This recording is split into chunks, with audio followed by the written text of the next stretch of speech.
tuning in to the online broadcast network, AFTERBUZZ TV. Over 20 million weekly downloads in over 150 countries, and your number one source for after-show entertainment.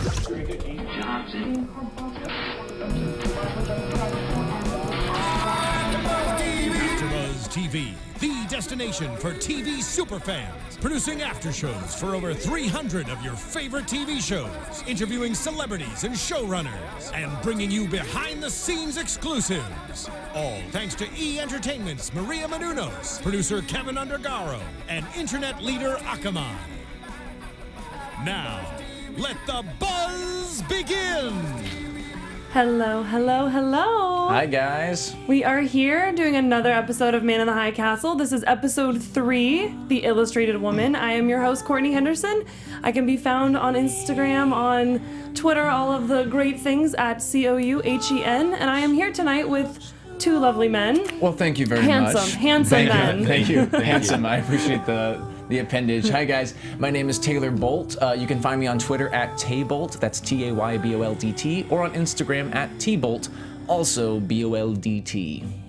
And my name's Zach Schwartz. You can find me on Twitter at Zach is Zach. It's ZACH. That's the only spelling, the correct spelling.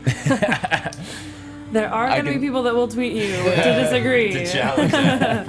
Please do. Also, just for the record, you can totally call us lovely. That will Lovely? also... Yeah, okay. That works as well. Really doesn't hurt. You know, the music just kind of like gives that tone. Are you guys getting more used to the music at all? Yeah, no, it's kind of like calming in a way now, which is even scarier, I think, that it like somehow calms my nerves. It creeped us out and now it's calming. Yeah, it's like, oh, am I like conforming to the state now? Is that what that means? It's You so better be interesting. careful. Yeah, No. seriously. So this episode, The Illustrated Woman, we're on episode 3 now, and so we finally have had some direction. We finally had a little bit of character development, kind of a storyline, you know, move through a little bit more. Right, we're past the exposition and character setups now. Like now we have our established characters, and it's time to get into the meat of this story. Feel a little bit comfortable with everybody. You kind of know who's at the table now, who the players are, who's going to get you in trouble. So, no big surprises. What do we think of people? I mean, let's just start from the beginning of the episode, I guess. Sure, so we pick up right after sort of the incident where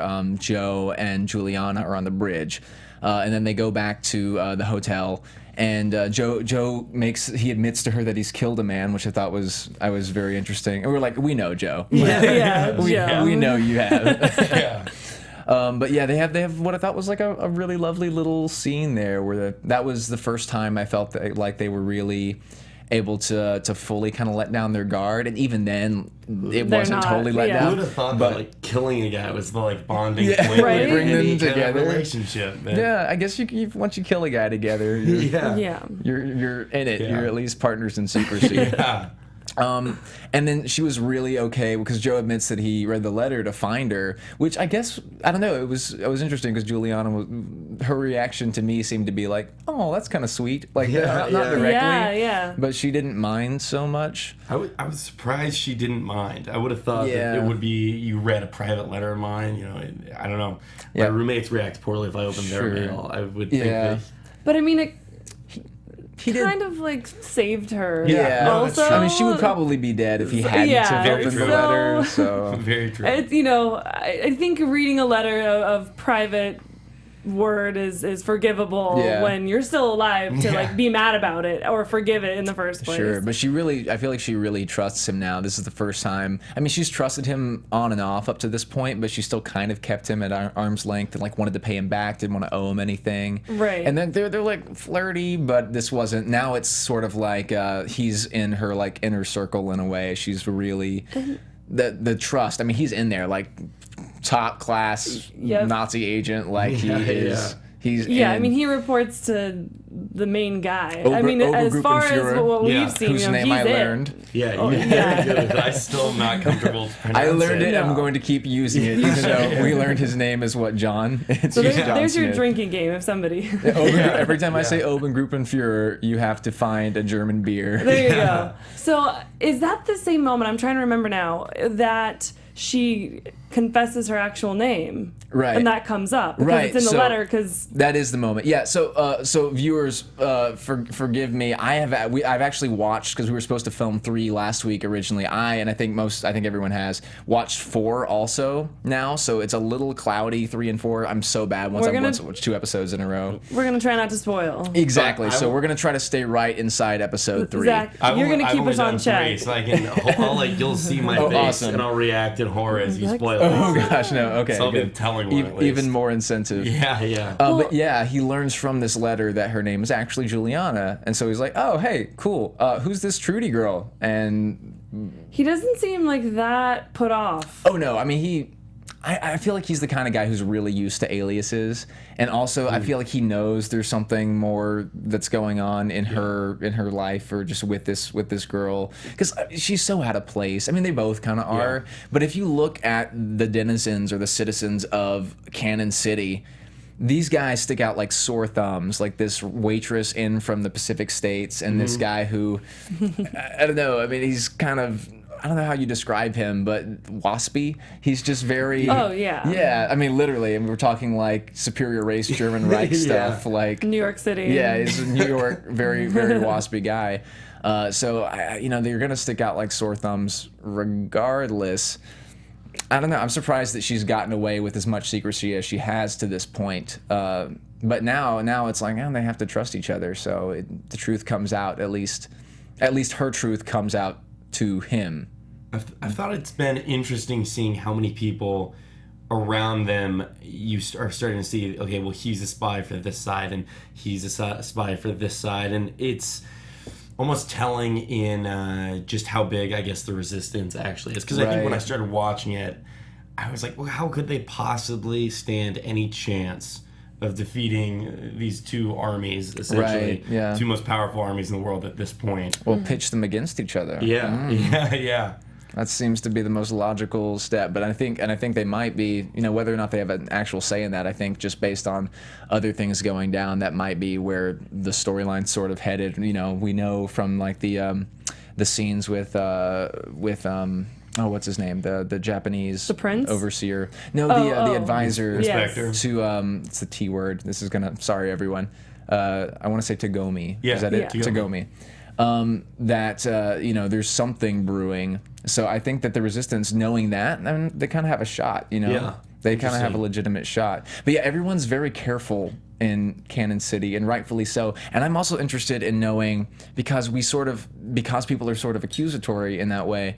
I feel like there's been some agents through this place before. There's been some serious. Oh yeah. That's a good point. Yeah. Like Lemuel, like the owner of the restaurant, like some of the other locals, the really albino-y kind of looking guy. Yeah, no, I think they've been through this before. I think that's good to own that too. Well, I thought that was like really awesome casting, and yeah, there's this a character with albinism who's a staple in Cannon City, and I don't know, I love that. I think that's important. And it speaks to just how eclectic the citizens, because it furthers the storyline in that it speaks to how eclectic and diverse the citizens of Cannon City are and can be. This is a refuge for people who maybe don't quite fit in the Pacific states or inside the Greater Reich. They go to the neutral states. It also makes me wonder why the neutral states don't have a governing body at all. It seems like that sort of would have arisen at some point. And I think that's where some of the hesitation and some of the kind of uneasiness of the people there comes from, not just entirely from the resistance, and these 2 governing parties on either side of the neutral zone coming in and kind of working their business, but there is no law. I mean, and even when she went to get the Bible, it was kind of like, well, it's not illegal, but that doesn't make it right. Or like I could still get good. in trouble for this. And everything that they do is that way. Yeah, everyone's uncomfortable because they're in an anarchist state. Just because it's not illegal doesn't make it legal. Yeah, exactly. Kind of a thing. So they're watching their backs, but. So they kill the guy and they find the map. Right. Which I thought was so odd, because if I had killed someone that I knew to be a spy and found a map, I think I would be like, well, that's an area I'm not going to go look. Interesting, yeah. That's an area I'm definitely going to avoid, assuming it to be a big hideout. But yeah, that's like good for them for not being a coward like me. And you would make more. the worst girl in a horror film. You know what I mean? Like, yeah, well, you'd survive. Yeah. You'd make it through to the end. well, they're alive still, you know. By the end of episode 3, they're both still alive. It worked so. out, but yeah, I guess you're right. That could have gone horribly awry. Well, It's like, so- what if that's so some sort what of do you- Nazi compound? Yeah, seriously. What do you think of that? So it's Copper Gulch Mine, and she is insistent that they go. He doesn't really want to go. Yeah. But he's not going without her, or he's not going to let her go alone. Right. mean- It's sort of, again, like from his perspective, from like if we analyze Joe, it's so interesting because we still don't know whether he is just sort of milking this contact for everything that she's worth or if he cares or both. And I kind of think it's probably both right now. I think he doesn't know what Yeah. side he's on. I mean, because Yeah. he's torn a little bit by both, because of course having this contact and having his mission, and that's all he's known so far, you know, I think him coming out and being in the neutral zone and meeting her, who's from the Pacific States, it's eye-opening, and you know, Yeah. it's hard when And I also don't think he talks to girls very often. no, He's had a lot well, of I mean, time. I don't think so either. But it's one of those things where he's never thought about anything else because he's never been exposed to thinking about anything else. Right, Yeah, right. and now he is being exposed. Well, he saw the film. I mean, we don't know what was on that film. I mean, it was titled the same as the other one, so we can assume it's some of the same footage. Mm-hmm. But we've still seen very little. I feel like, based on what we've seen, there's something else that we haven't seen too. That's just it's going to be revealed. Because they bit by also bit. talk about films, like there are clearly Yeah. multiple, and not, I don't think, multiple of the same thing. Yeah. So do you think that The Grasshopper Lies Heavy is just like a code for that kind of film, or do you think that these are like it's like these are different films, and every film of this kind, but they're different films, has that title, or do you think these are two copies of the same film? I don't know. Until you ask that, I would have said they're two copies of the same film. Right. Yeah. Which is like what I originally thought, but I'm wondering because they didn't show even any of the same footage that they had shown Juliana see, so they sort of left it open that maybe these two films aren't the exact same. But in either case, both of these characters I feel like know something about the world, or at least about whatever's represented that we don't know yet, and I'm real curious and want to find out what that is. And, you know, I think we're taking little steps. And again, this is sort of like the episode 4 information getting mixed up in my head, because there's a little bit more that happens regarding the films in episode 4. I thought it was interesting that we finally see Joe turn a corner almost, in which he says, you know, I'm doing all this to follow my father's footsteps, and I never even really knew him.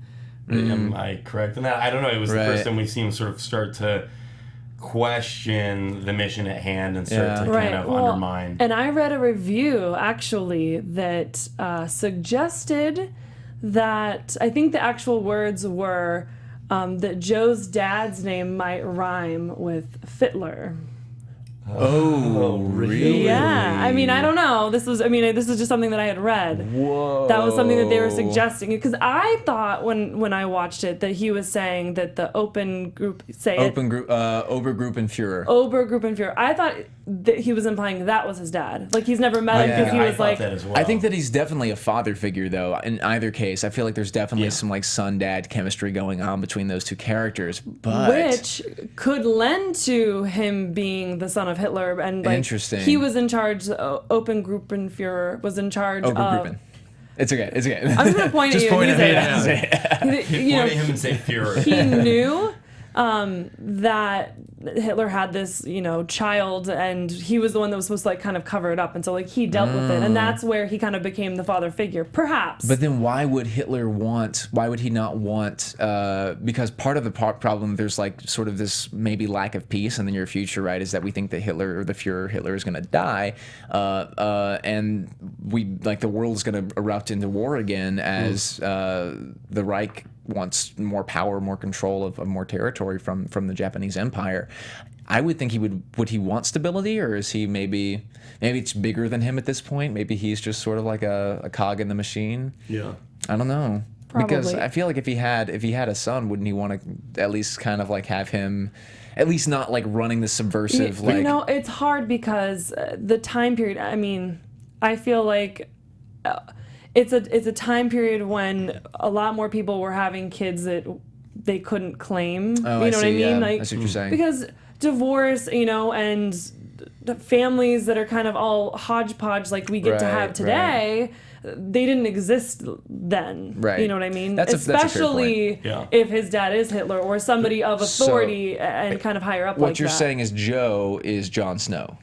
Yeah. Oh, no. Interesting. I mean, I guess Maybe. the question I always had was, is Hitler even still alive? Because we haven't gotten to see him to this point in the show. We see just like little clips here Clips and there. that could be old clips, could be, you know, So you think almost this? like propaganda? Like Yeah, it's like a media cover up yeah. that Hitler might be gone, and that. Did you say that last episode? Yeah, I did. This Okay. is me putting on the Good, tinfoil 'cause I was hat. like, this sounds really familiar. To push that agenda. No, so I don't know. I mean, if that is his father, and then this guy kind of takes in the son and tries to kind of raise him as this spy, and I don't But know. I don't think he raised him. I mean, I don't think Yeah. I make a Fear's big jump. like kids know Overgrouping, yeah. about Joe. I don't think they know either. I don't yeah. think I don't think he's like part of the family. Well, and also, I think this is a mission. Again, you know. there's a Yeah. moment in episode 4 where I'm going to stop doing this now, but there's a moment in episode 4 where I kind of am skeptical that he might actually be Hitler's son. But I love it. And but here's the thing: if he is, there's way more to the story. I don't even know how it would come up, but I feel like it's got to come up somehow. Well, you know? yeah, I mean, we want to know who his dad is. Yeah, Yeah. I think it will because he was sent. I really believe he was sent to the neutral zone to die. Oh, you think so? Well, I Okay. mean, they wouldn't send somebody that was irreplaceable. Exactly. Yeah, It's that's too the thing. risky. Is he is replaceable because he's why else would he be the one that's undercover in the line of fire? You know what I mean? Right. Exactly. But for all the shooting and all the bad stuff that essentially has followed this guy, at the end of the day, Obergruppenführer has Nice. tried. Nailed it. Did I get that one? Has tried to get him to come back, telling him, you know, cut the mission off, head back soon, or, you know, okay, well, you've done enough, head back, bring the, you know, I don't remember if he said bring the film back or not, but. But he wants the film. Yeah, I don't think it's because of his life. I think it's because the longer he's there, the more vulnerable the Reich is to being exposed. Oh, You know, of interesting. Joe being exposed. Right. Which, like, let's switch back because we haven't even talked about Frank's family. Right. Yeah. Okay. We got to talk about Frank a little bit. So. And Frank. Frank and then in general. Ed is the guy that he works with. Ed is Ed is the guy that he works with. I love some of the stuff that happens in the Pacific States this episode. First of all, I'm still like, why didn't they just kill Frank? They really should have just killed him. Yeah. It seems really odd that they like pulled him down from the shooting. I can only think that they didn't kill him because they think that there's something that he's going to tell them, or like that they don't have the information. He really doesn't have the information on where Juliana or Trudy are, but he's Yeah. going to maybe be able to get it. Okay, you so know, they're like gonna she's going use to try to him. get in contact with him. Yeah, That makes sense. You know, Or that's the else- only thing. Because didn't But one of them answer the phone? Then why would you want to kill him in Yeah. the first place? Why would you put him in front of a firing squad if you were going to try to use him? Because they wanted to see if he had the information already. Yeah. Shakedown. And like the if he last- did, But I don't the know, second he gives it, he's dead. But the official wasn't even there to even like try to get information. He was like up doing something else. But then there's also the leak.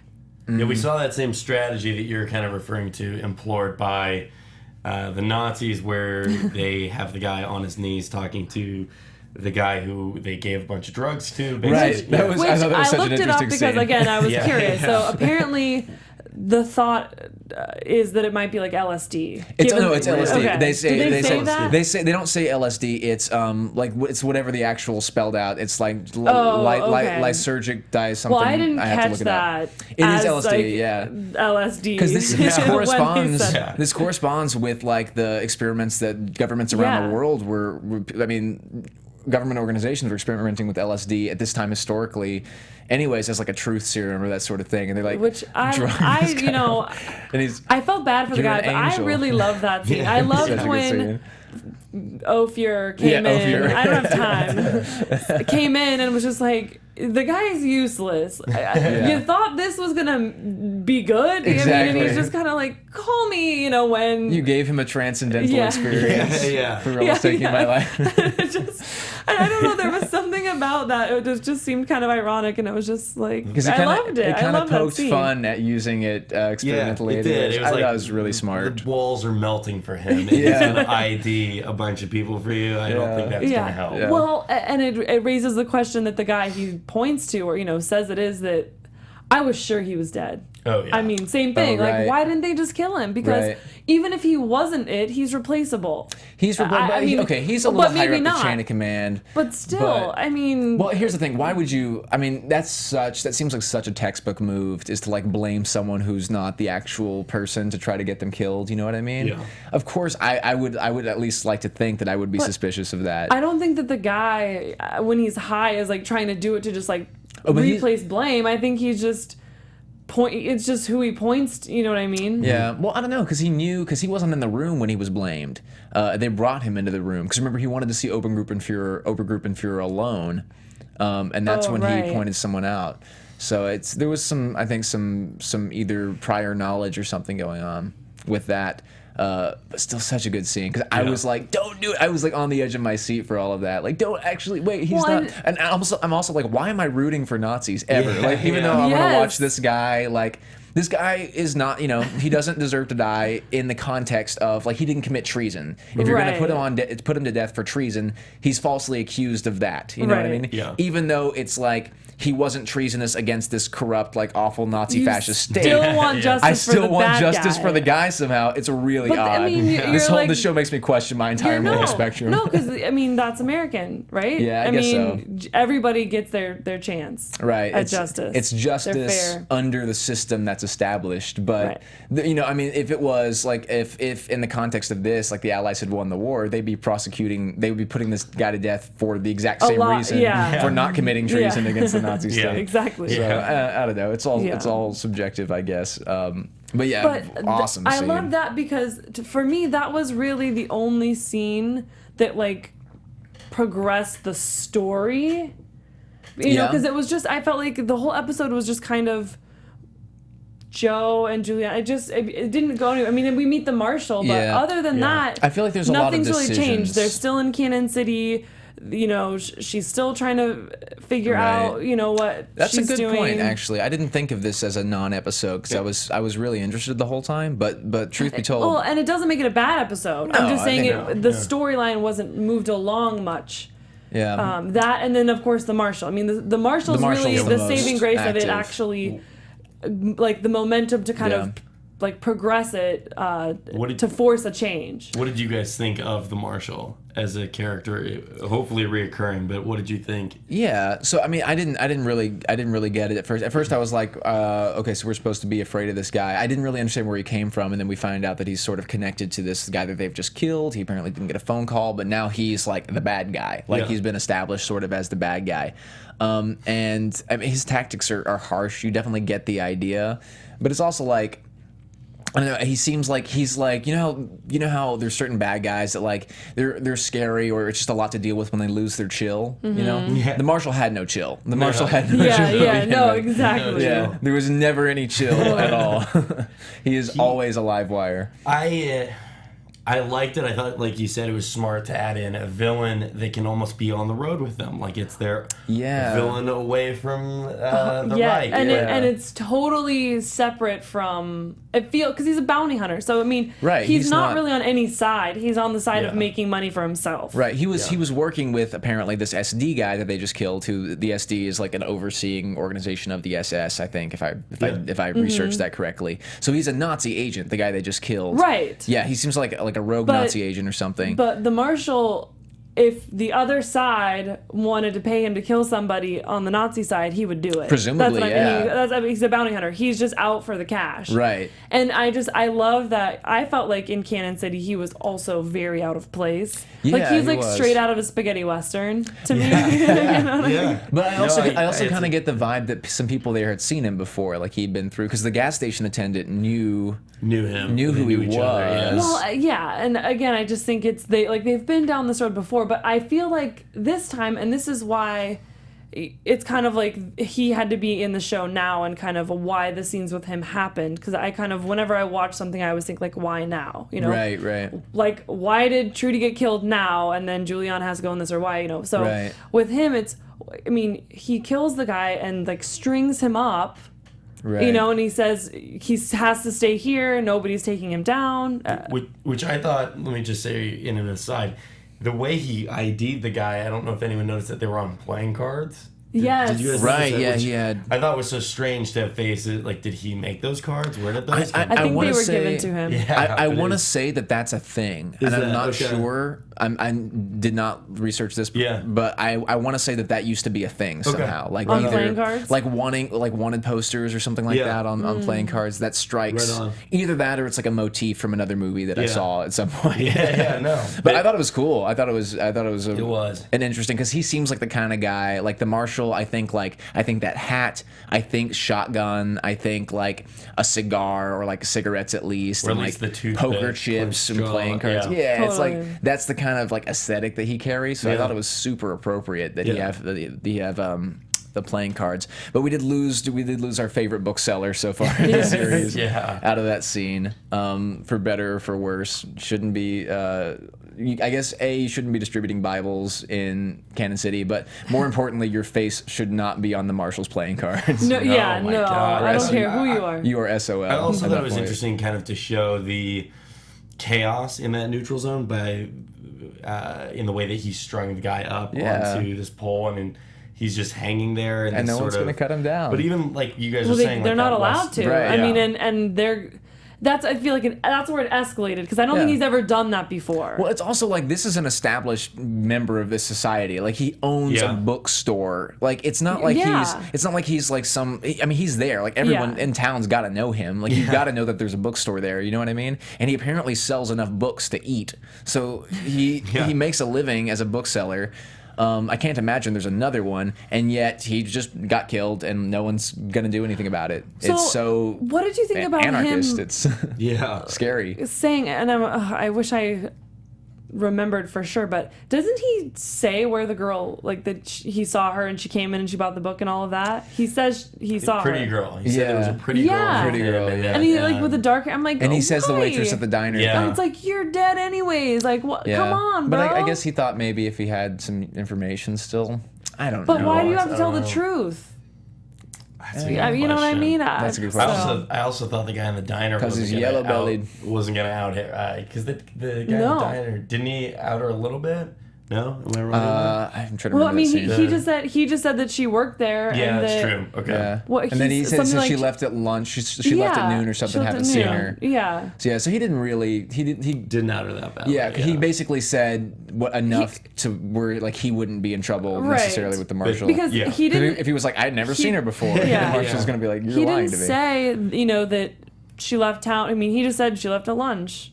Yeah, I mean, that's all he said. Yeah. yeah, that's true. Which was, I also thought the interesting thing was, at the very beginning of the episode when they realize they have to get out of town, and they're gonna leave separately and meet each other, and then the marshal shows up, so Right. it jacks that whole plan up. Yeah, I mean, there was some of the marshal stuff. The marshal scenes were just And then put you on edge. Yeah. I'm excited though for the next episode and episodes going forward with him in it. Just as sort of, it's nice to have, as bad as this sounds, it's nice to have that character where you're every time you see him on screen, you're like, oh god, Like, what's something's he- gonna happen. What's he gonna do? What's he up What to bad now? things? Yeah. Yeah, that's So- interesting. He's definitely sort of an agent of inciting action. Yeah. Yeah. Seriously. I And think. I definitely don't think we've seen the last of him. Yeah, no, for sure not. Yeah, I'd actually like to take it to the Pacific states a little bit now too, Yeah. since Yes. we sort of started east and are working our way west. If you count Cannon City as east, I guess. yeah. But again, some of the stuff with Frank, they clearly should have killed him. But I loved. First of all, okay, so we have the prince and the princess come to town. I loved some of the scenes. I caught this. I don't know if anyone else caught this when they're at the little memorial garden. The garden, the prince, the princess. Like it's sort of like a montage thing where they visit different places. They're at the gravesite of Yamamoto, who was the Japanese general in World War II. He was the mastermind, quote unquote, behind Pearl Harbor. Did not catch that. No, Yeah, I was like that name sounds yeah. familiar. Which I thought that was really neat because, of course, they would come and they would pay respect to someone who served in the military. Yeah. And but we get to meet the characters just a little bit in this one, and there's more to come. But I have a feeling this has been sort of held up as this momentous, because this is the first time that the royal families come to the Pacific States, I think they say. Yeah. And so it's been held up as this big thing. So it's sort of the with the Chekhovian, like, you can't put a loaded gun on stage and not fire it. I'm like, what's gonna happen here? I have a feeling. You do sort of have this sense that it's gonna be the first domino to fall, right, and knock everything else because over after. Everyone's so particular about it, and so sort of like so worried about it. There's just so much stress around it, and there's been all of these scenes now building up to, it needs to be just like this. What kind of furniture are they going to have? Oh, that's not acceptable. Right? Yeah. Well, and then when the prince actually got in the room, and it's so funny because I don't picture it happening like this, now. When President Obama goes somewhere and is meeting with the authority of some other country, they're not just sitting there quietly with somebody sitting next to them doing all the talking. Right. And at some point they were talking about him maybe not speaking because of threats, and he, basically said, I want to hear it not from you, but I want to hear it from the person who's actually has this idea. Right. I don't remember how he worded it. I want to hear it from the mouth, why not kind of thing. And they bring up the threats and everything, and he just kind of says, which I respected, no, I came here to speak to my people. Like, they're going to hear from me, you know. Because it would be embarrassing not to, you know. It would be like a sign of weakness, definitely. Well, yeah, like a sign of weakness, I guess. It would be like you can't. If you came here for that one express purpose and you just don't do that one thing for what reason, for like whatever reason, all of a sudden it's like, well, why did this even happen? There's been all this public buildup, so he kind of does have to speak. I feel like that's a good decision on his part, but it also, for the purposes of the story, shows us his. He's sort of honorable, The prince is he's like sort of this honorable guy, and you almost you feel for him. I mean, even if he I totally do. I like his character. Yeah, I do too. Even if he is like this monarch, autonomous overlord of the Pacific States. I will That's say, why this show messes with your moral spectrum so much. Your ethics are all out of whack. It's a new level of rooting. It's like rooting for the bad guy. It's Yeah, a you're new like- level. Like you thought Walter White was weird to root for, and now you're rooting for Nazis. Exactly. I'm like, I just wanted you to not kill that Nazi. What's wrong with me? Yeah. Kill that Nazi, I guess. It's an alternate world, okay? Just remember. Yeah, it's a very different world. It's not real. Exactly. It's what gets me through the night. But yeah, I thought some of the Prince stuff was very cool. And then again, like you mentioned, not a lot of actual action happening. I think that, especially if we look at Frank's stuff, it's all rising action. It's all building. He sees the bodies of his sister and her family. Can I just say, my goodness, you kill his family already, and then he has to go ID bodies. You know who they are. Yeah, exactly.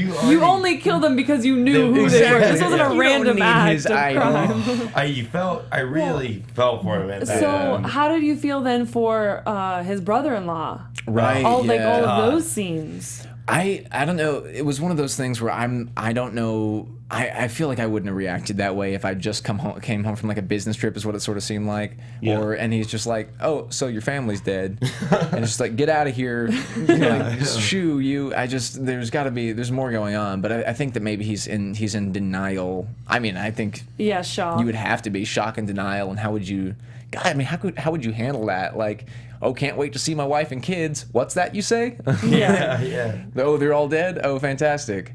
God. And he immediately sort of blames Frank in a way. Yeah. Well, and that's one of those things where I really felt for Frank in that situation, because for him it's one of those where he all but said, like, don't you think I wish it was me? Don't you think if I could have traded places, or don't I take this blame. At the same time, I think it also gave him like a little bit of a fire for I won't go as far as to say, what Trudy was doing, in the resistance. Sure. But I think it was kind of the first experience where he's like, oh, yeah, this isn't okay. Living Right. like this isn't okay. And not that the resistance has it right necessarily, or that I need to be a part of some big movement, but it can't be like this anymore. Yeah, but then we also we see so here's the thing that's interesting. It's interesting in this episode because I thought at the end of last episode that Frank was just going to be sort of like resistance, like his resistance of one, just like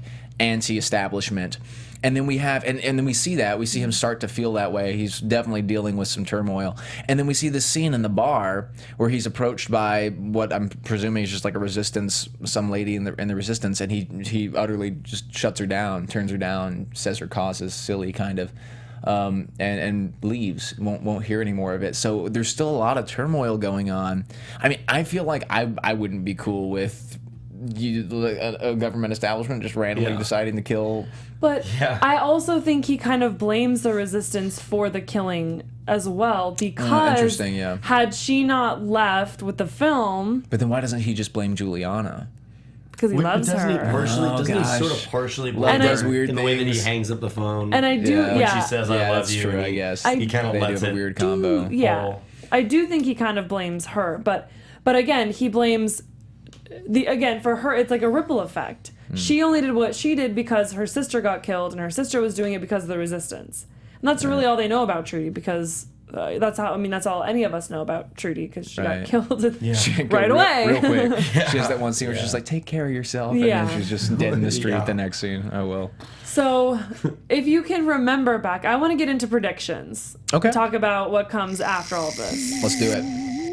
And now, your AfterBuzz TV predictions. Now, this music is creepier than This is the maybe Edelweiss music. maybe creepier than Edelweiss. I love it. It just always Yeah. makes me think of Halloween. It's really thematic. Very good for this. So we'll start with you, Zach. You lead the course. From what you saw, what do you think comes next? Well, I guess I feel like we start to see Frank edge closer and closer towards getting in bed with the resistance, and you could always tell it was going to be a slow process for him. That it was going to be one of those things where even in the bar he was like, I'm still not interested, but then he's at the replica gun factory and he's making a real gun, or has a real gun, and so all of a sudden we sort of see him turning this corner, and there's all the foreshadowing with the radio playing, talking about the diplomats in town, and I mean, it's very clear you would think that that's why he has the gun. I'm not sure Why? his intention is that he either intends to go shoot at the Japanese diplomat that's in town, or what? The prince in town, Thank you. Okay, first of all, side note, isn't it odd that Ed like lies for him that he's sick, like can't even get to the phone, like he's like, okay, I'll say that you're puking your guts out kind of, and then Frank's just like at work later that afternoon, and Ed's just like, all right, take care of He yourself. just man." shows up and he's like, "Are you? It's like, dude, did like, you talk to the boss? Yeah. Yeah. okay, Cool. that's cool. Yeah, like I sort of laid myself out on the line for you, man. Like, you were really sick this morning. I still think according to me. he was happier to see that he was there. Yeah. Because I think it's like, okay, now I don't have to keep doing Yeah, this. Ed really cares. I predict that Ed is we're going to see more of his relationship for Frank, and I'm trying to figure out exactly what it is, because I think it's just that Frank's like just obviously been through a hard time, and Ed cares, but I think that their relationship is going to become more important. I think it's going to become more, or thicken, I guess, congeal a little bit over the course of the next few episodes. I also think the Marshal's going to be a character now for at least I know, I'm going to go the look short that term. up and see if he's recurring or how that works. Yeah, But it's like cheating, but it's not it's watching cheating. ahead. It's just, doing my it's like, homework. you could do that. Well, my prediction, I'm going to go with Joe and Juliana, and I feel like, I don't know, I kind of want it to happen, which I hate, because I hate wanting romance in shows. I hate, because it's just like so cliche and like the too thing that they cliche. do.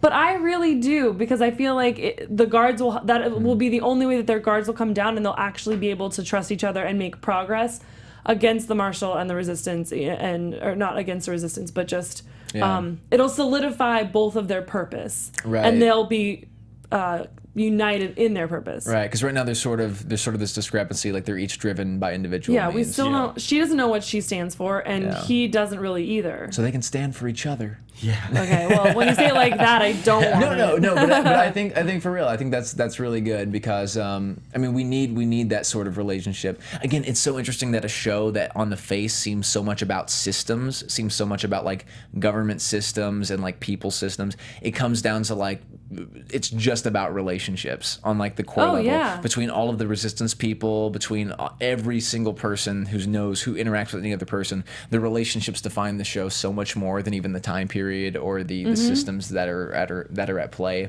Because you care more about like a member of the resistance independently than you do about like this weird cosm. Right. This, like, well, it's like what you were saying with. It's like what you were saying with, you know, in one moment I'm like rooting for the Nazi guy to live, and in another moment I'm, it's because you're not rooting for what they stand for. You're just rooting. You're rooting for mankind. You're rooting for humanity in a sense. You made me feel a little bit better about that. Thank you very much. I'm just rooting for life. Okay. Yeah. Well, on that note, we will, I guess, end this episode, and we'll be back, of course, next week with season 1's episode 4. Revelations, which should be fun. And I'm going to watch it again so that we don't. And I'm not going to watch episode 5 so that we don't have to go through this again. Yeah, sorry. It's a little trigger happy. Thank you guys very much. This was a good one. From executive producers Maria Menounos, Kevin Undergaro, Phil Svitek, and the entire AfterBuzz TV staff, we would like to thank you for listening to the AfterBuzz TV network. To watch or listen to other after shows and post comments or questions, be sure to visit AfterBuzzTV.com. I'm Sir Richard Wentworth, and this has been a presentation of AfterBuzz TV. Buzz you later. The views expressed herein are those of the hosts only and do not necessarily reflect the views of AfterBuzz TV or its owners or principals.